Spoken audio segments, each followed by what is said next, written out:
Welcome to this week's edition of Flashback Friday, your opportunity to get some good review by listening to episodes from the past that Jason has handpicked to help you today in the present and propel you into the future. Enjoy. Welcome to the Creating Wealth Show with Jason Hartman. You're about to learn a new slant on investing, some exciting techniques, and fresh new approaches to the world's most historically proven asset class that will enable you to create more wealth and freedom than you ever thought possible. Jason is a genuine self-made multimillionaire who's actually been there and done it. He's a successful investor, lender, developer, and entrepreneur who's owned properties in 11 states, had hundreds of tenants, and been involved in thousands of real estate transactions. This program will help you follow in Jason's footsteps on the road to your financial independence day. You really can do it.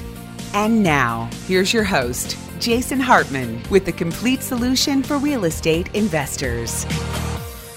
Welcome, listeners from around the world. Thank you so much for joining me on a windy day from the Windy City.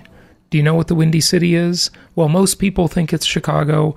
I disagree. I think it's Las Vegas. It is windy today. Beautiful, clear, not too cold or cool. Well, it's a little bit cool, just ever so slightly cool, I should say. It's in the 60s and it's gorgeous out, but it is windy. Las Vegas is the Windy City. I'm telling you, we are going to have 30-mile-an-hour winds today. So I love it, love it, love it, love weather phenomena. I think it's super interesting when the weather changes. I love it when God puts on a show, and he does that with weather. He or she, sorry, I don't want to offend anybody. So there we go. We have got part 2 of our interview with Scott and Kelly today, hearing about their client case study, going from shopping centers to single-family homes, lots and lots of them, using the 1031 tax-deferred exchange. Income property is the most tax-favored asset class in America and the most historically proven asset class in the entire world. But before we do that, I've talked a lot about the inventory shortage, the lack of supply in the marketplace. We've talked about absorption rates. We've talked about, hey, why aren't there enough properties in which to invest? Why is the supply so limited? Well, that may seem obvious, and I've talked about many factors that are influencing that, but one of them was given a name by none other than one of our Meet the Masters of Income Property speakers and one of our multi-time guests on the show, and that is real estate market researcher John Burns. He calls it the barbell that is crushing the supply of affordable homes. And so a barbell, as the name would imply, has, weights on either end, right? Weighting the bar. And of course, you're going to bench press this barbell or whatever, and the weight is on both sides of the barbell. Otherwise, it would just be a dumbbell. Well, no, it's actually on two sides of a dumbbell too, but you get the idea. I'm not going to go into trying to explain this anymore. The barbell of housing demand. And I've talked about this a little bit before, but this article with some statistics I think will help you really see how formidable this is. And then I will attempt to provide a solution for you before we get to part 2 of our case study today. So, first off, we've got the millennials. Now, the millennials, we talk a lot about these millennials. This generation, I tell you, they were the most coddled, waited on, catered to generation in world history, right? We all know about the millennials, Gen Y. We've talked about them a million times. You're probably sick of hearing about them. I'm getting a little sick of it too. But anyway, they are finally moving in to the housing market. Yes, they are. The oldest millennial today is what? That would make them about 35 years old or so. This is the generation right after yours truly, a Gen Xer myself, and then my generation followed the baby boom generation, and before them was the mature generation, okay, what's sometimes known as the greatest generation, right? And so here we have these millennials. Now, they are not moving into the housing market in any great compared to what percentage, right? Because you've got their entire demographic cohort, about 80 million strong, slightly bigger than the baby boomers at about 76 million. I know these numbers vary because they're kind of guesses, Demographers will fudge around the edges. They'll say that, well, if you're a Gen Xer, you're really this year to that year in terms of birth date. If you're a millennial, you're really this year to that year. And there's a little bit of disagreement here. There's a little bit of disagreement as to the size. And hey, we've got all this undocumented workers, or as Hillary Clinton calls them, workers without papers. And, we don't exactly know how many people we have in the country, right? Or how many are in each demographic cohort. But we do have a decent idea. So that's the number we're going with. We're going with 76 million baby boomers. We've got about 40 million, give or take, Gen Xers, and we got about 80 million millennials or Gen Yers. And then we've got Generation Z. Hey, in a few years, we're going to be talking about Generation Z, and then you're going to be sick of hearing about them too. But by then, you'll be so rich from all your real estate investing that, hey, you won't even care. Okay, so we've got the millennials. Now, compared to what is always the question to ask. See, they are moving into the housing market, but not in a big way as a compared to what percentage of their overall cohort. But their demographic cohort is so large, it's massive. It's 80 million people that even if a fairly small percentage moves into the house buying market. Now, most of them are renters, or a lot of them are representing the shadow inventory. They are the live-at-homers. They're living at mom's house, living at dad's house. Hey, hopefully mom and dad are actually married, if anybody actually does that anymore. I know it's not so popular as it used to be, and I say that's unfortunate, by the way. But whatever, let's not go into that rabbit hole and talk about how the birth rate has been destroyed and the traditional nuclear family has been destroyed and the culture war goes on, right? But that's another subject. So they are moving into the market a little bit, but their numbers are so large that it matters, right? So they're finally doing family formation. They're buying houses to live in, okay? But then at the other end of the spectrum, you've got the baby boomers. They're the other side of the barbell, and they're moving down. And interestingly, and this is a new trend, and it's one that I've talked about, and I believe John actually talked about it at Meet the Masters during his speech. It is that these baby boomers, oddly, are renting. A lot of them are renting. But some aren't renting, and they're just taking advantage of the appreciation built up in their homes after the last several years, and they're cashing out, and they're moving to their empty nest home. So with the two sides of this barbell, the millennials at one end, the move-down baby boomers at the other end, or even the maturers moving down, right? They are creating a huge demand on an already small supply of entry-level housing or lower price tier housing. Now, an interesting chart here. This is a chart that Burns Company put out, and this is data based on 31 markets. Interestingly, and I'm not sure why he did this, but there's always these interesting ways to slice and dice statistics, and this is why you got to be careful. You can't just look at data. You've got to use some reasoning with the data always, right? That's what the brilliant human mind was built to do, is reason. And isn't it scary that we have so few people that are willing to do it anymore? If you've had a debate about virtually anything on social media, you know that critical thinking is all but extinct, right? Isn't that scary? Well, another rabbit hole we could go down, but we won't. So year-over-year change, this chart I'm looking at, shows the rapid, insane decrease in low price tier listings on the market, okay? Now, he doesn't define low price tier.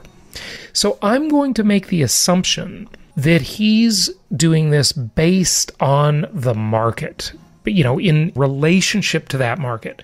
So the first stat is the Bay Area of California, that Silicon Valley. And by the way, we're having an event in Silicon Valley coming up, San Jose, March 3rd, jasonhartmanuniversity.com. We look forward to seeing you there. Tickets have been selling briskly for that event. March 3rd, jasonhartmanuniversity.com in San Jose, Silicon Valley event. That's a full day. It's a full all-day Saturday event. So come to that. Join us, jasonhartmanuniversity.com for details and tickets. So in the Bay Area, low price tier listings are down year over year by 48%. Wow. That is scary bad in terms of lack of inventory. In Denver, a market we used to recommend until it got too expensive, but hey, a lot of you listening bought properties from us in Denver years ago, and you made a fortune. Congratulations. I appreciate you. I don't know if you could hear that, but you were just patting me on the back for helping you do it. Well, thank you very much. So Denver, they are down 44%. Raleigh-Durham, hey, another market we used to recommend. Don't have inventory there now, but many of you purchased from us in the Raleigh-Durham area, the Tech Triangle at the other end of the country. 35% decline. Seattle, 34% decline. We've never recommended Seattle. It's always been too expensive. Orlando, many of you were at our Orlando property tour a few years ago. You bought tons of properties from us in Orlando or the greater Orlando area. And low price listings in Orlando, by many considered to be one of the ground zero locations for foreclosure activity, by the way, down 32% from 1 year ago. Minneapolis down 31%. Los Angeles down 29%. San Diego down 24%. Orange County, my former hometown, along with Los Angeles and San Diego, I've lived in all three of those places, down 24%. Jacksonville, a market we're currently active in and recommending, but are suffering from an extreme lack of inventory, down 24%. Low price tier listings from 1 year ago. Phoenix, 23% down. Charlotte, down. We've had hundreds of you have purchased from us in Charlotte, down 23%. Tampa, down 22%. Portland, down 20%. Riverside, San Bernardino, down 18%. Atlanta, hundreds of you have purchased from us in Atlanta, down 16%. Philadelphia, down 15%. Chicagoland area, down 10%. Washington, D.C. down 9%. New York. Oh, really? Is there such a thing as a low price tier listing in New York? Down 9%. And Boston down 7%. Miami down 6%. Dallas down 2%. Hey, the only market out of this survey that actually has a slight increase in low price tier listings, I wonder if you can guess. I couldn't have guessed. It's Sacramento, California, where my Aunt Joan, who was one of our speakers and who's been on the show, one of our Meet the Masters speakers, where she owns about 100 properties, give or take, in Sacramento area. So actually a very slight increase in low price tier listings in that market. So I just thought that's interesting. Now, what is the prescription from yours truly, your ROI director, Jason Hartman? What would he recommend you do? What would his solution to this be? Well, he doesn't have a solution. Sorry about that. Hey, I can't solve all your problems. I really try to solve all your problems, but I can't solve them all. My solution is don't wait to buy real estate. Buy real estate and then wait. Get what you can get. Get while the getting is good. Inventory will probably increase a little bit as we see interest rates go up, or at least that's my hope. I really do hope the market calms down a little bit, and I also hope I don't regret saying that. Business has been fantabulous the last several years. I mean, really, well, I don't know. Really, the last 8 years, it's been fantastic. But I got to tell you, it's hard to operate in a low inventory market. So we would like to see inventory increase a little bit so that you would not be so disappointed when you can't buy enough properties, because we know you want to buy more. And look, what will happen when inventory increases? prices will probably soften. That upward trajectory in price will probably calm down. Hey, that would be fine with me because I'm not a capital gains investor anyway. If it comes, I can spend it just as well as the next guy, but really, we invest for yield. And at the same time, we see prices either stop increasing so much or even soften a little bit. It would be a welcome change, in my opinion. We will see upward pressure on rents. And that's really what we're in the game for. Yield, increasing rents, cash flow. Fine with me. Fine with me. So that is my thought. That is my prescription for you. Get as much as you can. Lock in these low rates while they last. They are going away. That ship is pulling out of port. So catch it while you can. As the ship is pulling out of port, as the train is leaving the station, whatever metaphor you want to use, okay? Just buy your properties. Buy good properties that make sense the day you buy them. Go and find those properties at jasonhartman.com. Click on the properties section, and we've got properties for you there, and our investment counselors will diligently help you find good properties. So join us March 3rd in San Jose. Come and meet some of our clients. We're going to have one of our lenders there to talk to you about financing. We're going to have at least one, maybe two, of our local market specialists there to talk to you about properties and their management processes and team, and you can meet them in person, so it's a great opportunity. Coming out to San Jose March 3rd, jasonhartmanuniversity.com. Of course, we've got our ice hotel trip coming up. If you want a bucket list experience, talk to us about that as well. You can reach us through any of our websites, including jasonhartman.com. And let's get to part 2 and hear more about Scott and Kelly from Washington, D.C. and their case study on why they moved from commercial properties to residential properties for their investing portfolio. Here you go.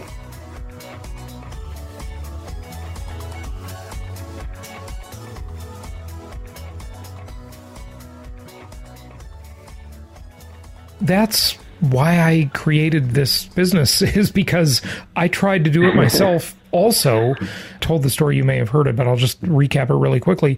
In 2004, I was in negotiations to sell my traditional real estate company in Irvine, California to Coldwell Banker. I knew I was going to have a big check from the sale. I was thinking, well, I'll just retire and do rental properties and not have another business, or at least not for a while. Just take a few years off or something. I'm not the kind of person that is very interested in taking time off, but I figured I'd find something to do, right? Certainly didn't need to work, but I wanted to buy more properties and build my portfolio. And I wanted to do it nationwide because I'd been through a couple cycles in California. They were pretty severe. I thought, now I'm older, wiser, more conservative. I don't want to do that again. I want to invest and diversify nationwide. And I was researching all these markets, Scott, and I was reading the best places to live in America books and, the places rated almanac. And then I would go online and I would just spend hours. I was, trying to digest the data on the U.S. Census website, which is nearly impossible, by the way. There's just too much there, I was just trying to figure this out. What are the hot places to invest? And I'd seen it before. I remember when there was the big downturn in Southern California in the 90s, I saw my clients just abandon their houses. It was amazing. And I remember I had all these vacant properties listed when I was a traditional real estate agent for RE/MAX. I saw them go to Arizona, Texas, Colorado, Georgia, places. It seemed like there was a commonality of these few sort of states and cities they were all moving to, right? Because that's where the opportunities were. And I thought, when one market is down, another market is up because all those people are leaving it and bringing their money there, right? And that's where the jobs are going, the employers do it and so forth. And I thought, this is why you got to diversify. You got to invest nationwide. And then I tried to actually do it myself. I just flew, after doing all this research, I flew to these different markets, and it was terrible, honestly. I couldn't find anyone to help me, anyone that knew what they were doing. These real estate agents I was talking to, they didn't know anything, and much less they didn't know anything about investing, right? It's like when I was in Austin recently and this agent was trying to tell me about the cap rates on these multi-million-dollar houses. I was looking at one for rent. It was $7,500 a month. And, I asked her what the value of the house was. And she said, well, this one's worth about $4 million. And I thought, that's a pretty good deal to rent that for $7,500, which you can do, And I was thinking of renting this house myself when I was there a couple months ago. And she started explaining to me about the cap rates. She had no idea, Scott, how to calculate a cap rate. I mean, it was just, it's just mind-boggling. It really is. And then I thought, well, I'm going to be relegated to just putting my big check from the sale of the company into, the stock market. And so I went and met with concurrently, I went and met with all the, financial advisors in the private client group, for the people that have a few bucks at Merrill Lynch, Ameriprise, Charles Schwab, et cetera. They didn't know anything either. I mean, they just said the same thing. It was like the same speech. It was the same pie charts. And none of them were wealthy, they were just talking to wealthy people all day, but they weren't wealthy. And I thought, this isn't the way to go. I love real estate. Why am I even here? And so, I just thought there's got to be other people that want to do what I want to do. And sure enough, there you are. There's a lot of people like you. Yeah, and it creates great value for people like me. I'm very appreciative that I even have the opportunity to do this. Yeah. My father was invested in real estate starting back in the 80s, and he never was really able to make it work in residential. It's just a hard way to earn income. He was in commercial real estate then, right? He went into commercial. He went into warehouses and other stuff. Okay, like industrial type properties. But he tried it in residential, and you said he was never able to make it work, right? Nope, he was never able to make it work. Tell us, what do you mean by that? He had a hard time identifying properties to begin with. This was before the internet. He had a hard time of knowing what to charge for rent. It cost him a lot in fees just to get a standard lease together. And then he didn't have a good way to check people's credit. And so he ended up leasing to people who didn't have very good credit. And they were actually pretty good at using the court system. So when he tried to get them evicted, they knew that they couldn't be evicted, at least in the state of Maryland, they couldn't be evicted during the winter months. Right. Yeah. So they could just quit paying their rent in October. And by the time you get them into court, it's already December. Yeah. And the judge will say, well, I'm not going to throw a family out in the cold. Right. Let's talk again in April. Right around Christmas. So oh, my God.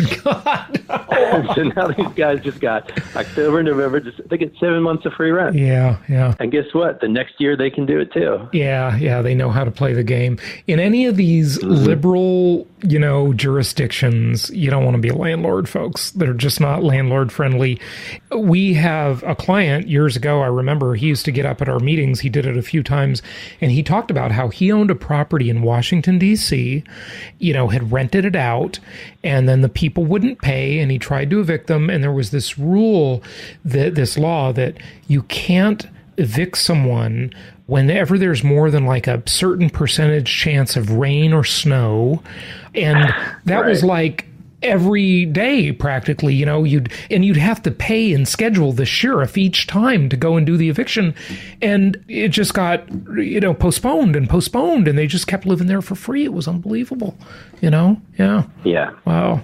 Yeah, that's how it is out here. That doesn't work. Yeah, that doesn't work. And yet, through your company, I'm able to go out and purchase, 12 homes in Memphis over just a few days, over a few months. And most of them I've never even seen. And they're able to cash flow well. The checks just arrive, and I speak to the property managers if I want to, but most of the time I don't. Right. It just works out. It's amazing. I'm glad you're amazed and happy with your experience. Tell us about the property management. The experiences with property managers are most certainly mixed. Okay. Some are good, some are bad. It depends on the manager. That also depends on the circumstances. Luck, I think, plays a part in everything in life. What are your experiences with our property managers? And, do you have any tips for the listeners? I've had a lot of experience. In Memphis alone, I've worked with 4 different property management companies.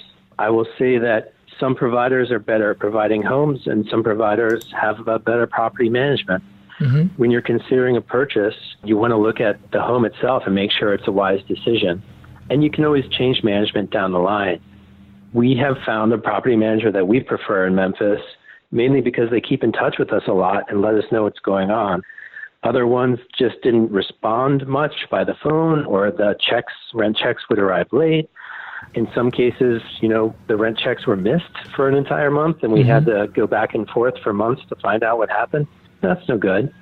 We have a property manager where, given the prospectus on the property when we purchased it, there was a high rent and a low rent. And after purchase, they wound up renting it out at the low rent, which was a little bit disappointing. But they also leased it out for 2 years. Well, when that lease was over, we asked them to please raise the rent, and that's not what happened. Instead, they leased it out for another 2 years, still at that low rent. So they just ignored your instructions? They completely ignored our instructions. Unbelievable. Unbelievable. Yeah. That particular property is coming up in September for a renewal. And so we're trying to get on top of it. We're 7 months early here, notifying them and saying, hey, we really need to bring this up on rent. According to the websites, it should be rented for about $15.50 a month, but it's being rented out for $12.95. So that's about $250 a month that we're missing out on. We'd like the rent to be raised quite significantly. Right. Well, we were just sent back a reply. It's just a form reply that we've seen many times now, unfortunately, that said that they'll try to get the rent raised by $75, but they might only be able to get $50. And if the tenant refuses, maybe they won't be able to get that at all. Wow. Yeah. Well, I don't know, Jason. Do you think I should change to another property manager? Yeah, I think so. That sounds like it. The interesting thing is, though, and I complain a lot about property managers and local market specialists when they're not doing their job. I mean, Scott, you've heard me on the show, and boy, I got an episode coming up for you, too, that we've recorded with another client of ours. What's interesting, that you always have to keep in perspective, and I think you're pretty good at doing this, even though you may have a bunch of complaints and you have things go wrong, the investment can actually still be a pretty darn good deal at the end of the day, can it? Absolutely. Yeah. There'll be some good surprises and there'll be some bad surprises, but once you have a few investments, they tend to even out and you tend to do pretty good on average. Yeah. If you see chronic problems like repairs are just recurring and at high expense, then it might be time to switch property management. But if one isolated incident happens, I would try to work it out before I'd switch it up. Yeah, makes sense. Tell us about your overall portfolio and how that's working out. Do you have any metrics you want to share or anything like that? Well, we really set out to get an 8% cap return on our portfolio. Spoken like a true commercial real estate guy. Cap rate? Yeah, okay. I mean, we're trying to replace a certain investment with another investment and get a comparable cap rate or a better cap rate. Yeah. Our target was 8%, and it's been performing at almost precisely 8%. But once you take financing into account, it does a little better than 9%. So we get very good returns on our investments, and it's very regular. We don't really worry about how much money we're going to make this month. We know that it's going to be pretty good. Yeah, good stuff. Have you considered self-management? That's what I'm trying to get away from, Jason. Right. Well, no, that's why I asked you that, because you self-manage the shopping centers. But, I tell you, I have rented, I think, 7 commercial properties as a tenant, for my real estate offices in Orange County. And man, that is just a high maintenance deal in terms of the management. In many of my properties, I would see or communicate with the management every business day. I mean, that's far different than like now, for example. I mean, I own lots of investment properties, but I rent the high-rise condo in which I live, and I hardly ever communicate with my landlord. He self-manages it. I'll send him an email every 3 months, maybe. I mean, there's almost no communication between us. So self-management in residential is a lot different than with a shopping center. Don't you agree? I don't know. With office space, it tends to be very management intensive. Yeah, I agree. With a retail shopping center, not so much. A shop owner just wants to be able to be open and be in business, and they don't want to see you. Their toilets, their interior is all owned by them. They manage the maintenance of the windows and doors, and They pay their own utilities, so it's really not that bad. Yeah. The problems can be, on the outside of the building. If someone comes and dumps a pile of debris in the parking lot, that can be an issue. Mm-hmm. I personally have security issues at the shopping center, and so I actually go there personally to deal with that at all hours of the night. That's my rather gosh. unpleasant. Wow, I can see why you don't want to self-manage if that's your background in self-management. Yeah. Wow. So, part of what I'm trying to do here is get away from a work-life situation where I have to answer the phone when it rings. Okay. I would rather detach. Yeah, fair enough. I totally understand. So any tips on managing your managers that you want to share with listeners? Basically, you have to remain active and remain interested. You don't have to be going crazy over it all the time. You don't have to worry about it. Right. But do read the emails, do read the reports when they come. And if you have questions, call and ask and get answers. You might want to keep track of where repairs are happening a lot, because often you will find that the same thing will get repaired over and over. And that's something that as an owner you can identify and make sure the property manager becomes aware of, so that next time the repair happens, it's final. Or maybe you can get reimbursed for some of those repairs if they weren't, in fact, successful repairs. Right. And just pay attention. There's some signs of bad management. If your rent check doesn't show up, if the reports don't show up, I would be concerned, and I would take action on that. Call them up and find out what's going on. Be active. Yeah. But you don't have to sweat it. Right. You don't have to be fearful. As long as things are going well, do something else with your time. Yeah, right. I agree. What are you doing with your time other than your properties? Or, you're still in the shopping center business, obviously. So you've got to do that. That's very active. And then, you've got to do some management of your managers on your single family home portfolio. But just out of curiosity, what else are you doing? Enjoying life, hopefully? I'm enjoying life. Yeah. Just so happens that Valentine's Day is tomorrow, and my wife and I are going to fly to Cancun and take some time off. Yeah. Awesome. But other than that, I'm on a quest for the best real estate investment I can find right now. I'm just looking at all different opportunities, all different styles of investing. And the worst thing about it is I keep finding great investments. There's so much to do. So the market is so good right now. It keeps you tempted when you keep finding these great deals, huh? You can't refuse. I know. Yeah, good stuff. I want to try to find the best opportunity, but, there's so many good ones that come up. I want to get them all. Yeah, I know. I can't. It's like being a kid in a candy store. I totally get it. I feel the same way a lot of times. Totally understand. Well, good stuff. Scott, thank you so much for sharing your story, and really just appreciate this. And, just anything you want to say in closing before we wrap it up? I just want to say, Jason, I said this to you in Phoenix, and I really mean it. I really appreciate that you created Platinum Properties. It's improved my life, the life of my family, and as far as I expect, it will continue to do so for years to come. I'm just really appreciative of the impact that this has had and will continue to have on my life. And so I just want to thank you for what you do. Well, thank you, Scott. That's so nice of you to say that. And thank you. We should be thanking you for being our customer. So we appreciate you being a client, and, of course, appreciate your business, and we'll always help you any way we can. So, and then also thank you so much for sharing your experience on the show. Really, really great. Every listener always says they love to hear the client case studies. So listeners, if you're out there and you're listening to this and you're a client of ours, hey, come on the show. We'd love to hear from you. And Scott, thank you so much, and say hi to Kelly for me. I sure will. Thank you, Jason. Hey, I hope you'll join me in San Jose on March 3rd as we host our Jason Hartman University event. Now, this event is for the real practical, hands-on, interactive education on income property investing, where you will learn how to actually do the math, how to evaluate the deals. We will go in depth into this subject of how to analyze a real estate deal. And once we do that, we'll talk about how to build a portfolio, how to properly structure a portfolio, how to diversify it, how to sequence your mortgage financing. And it is a fun event. We do some gamification. You'll meet a lot of people because you'll be working with the people in the class. And it's a one-day event. You can check it out at jasonhartmanuniversity.com. jasonhartmanuniversity.com. We've been doing this event for about 3 or 4 years, and people absolutely love it. We've done it in San Diego, in Salt Lake City.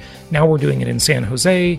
We've done it other places as well. I just can't remember where offhand, but it's a great event, and we try to do it about once a year. Last year we did it in Oklahoma City. This time we will be in San Jose, Silicon Valley, on March 3rd. jasonhartmanuniversity.com. jasonhartmanuniversity.com. Get your tickets today, and we'll look forward to seeing you in Silicon Valley on March 3rd.